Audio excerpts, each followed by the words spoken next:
What he would always tell them is be so good they can't ignore you. If you do that, lots of other good things will come, because that advice basically turns out to be incredibly applicable. Especially if you're new. Let's say you're new to the job market, you're right out of school. You want to be passionate about what you do. By far, probably the most important thing you can do, the most important step you can take if you want to maximize the probability that you have a fantastic working life, is put your head down and go into apprentice mode. I'm going to master something that's unambiguously valuable. You do that, on that foundation, all sorts of really good things come. Good things that include real satisfaction and passion for your work. But I want to go back and really wrap everything up around the passion idea. So are you saying that somebody could take something that intrinsically they have zero interest or maybe even negative interest, and simply by getting good that they will develop passion for it?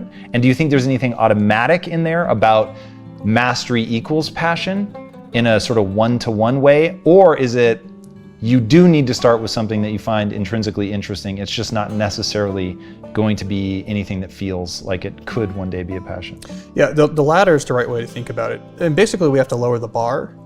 So we have to lower the bar from this impossible height where we put it, which is you have a one true passion, and if you figure it out, you're gonna love your work starting the next day. And if you get it wrong, you're destined for a life of misery. Like, we have to lower that bar down to, there are many different things upon which you could build a life of real fulfillment and passion.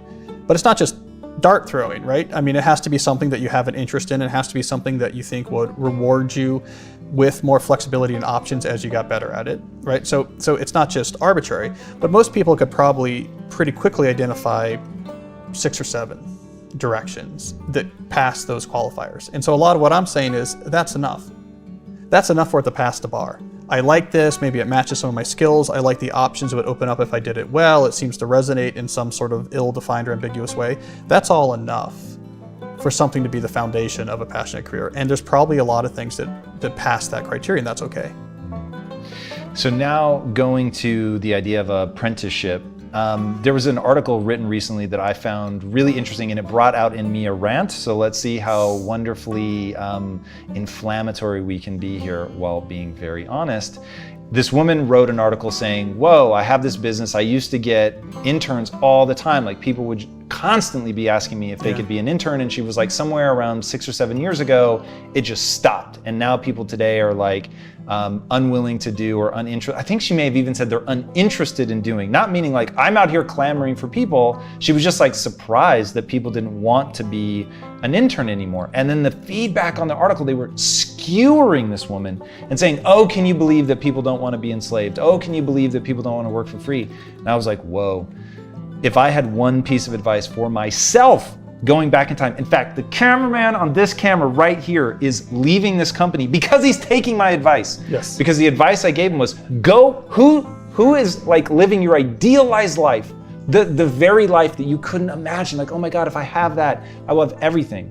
Go offer to work for them for free in exchange for knowledge and connections. Like, if I can't give you that, then you should immediately leave, because you're in this beautiful part of your life where poverty's okay. Yeah. You can still get laid while being poor. Yeah. It's not so cute when you're 40. Yeah. But like in your early 20s, hey, it's not like this big knock on who you are and your value in the world.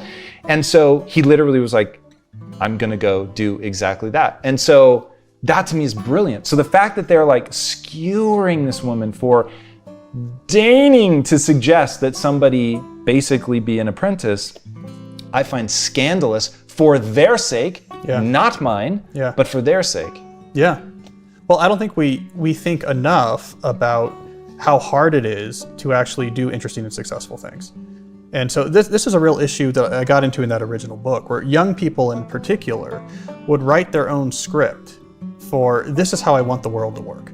This is how, I want to run this thing and I want it to be really successful and I want X, Y, and Z. And here's what I want to be important for this, that I'm on social media a lot is going to be key. And the fact that I'm just a young go-getter and this will all work out in about a year. But like, the reality is everything that is worthwhile is really, really hard. And it's often really, really specific. And so I'm always telling young people something very similar.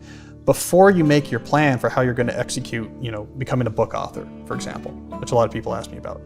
Go talk to authors, figure it out. Figure out what the actual reality is of what matters and how people succeed. Don't write your own script. with the answers that you want it to be, because often there's a real conflict. Because it's easy to come up with some plan where you're like, I'm going to do X, Y, and Z. I'm going to write 20 pages a day, and something that's kind of hard but not too hard, and you think it's going to be fun, and it might have nothing to do with how that industry works. But on the other hand, if you can get the intelligence, maybe by interning with someone who can actually teach you about the field you really care about, and you understand, this is what's involved, then you know where to put your energy. You know where to get the leverage point. It's why in academia, for example, why the people who write papers for star venues tend to train with other stars. Because you just learn, right? If you're at MIT in the sciences, you're going to learn from people that this is what they do. They write papers for the top places. They know how to do it. The mindset's all built around it. You can see what they pay attention to and what they don't pay attention to. And that type of apprenticeship actually matters.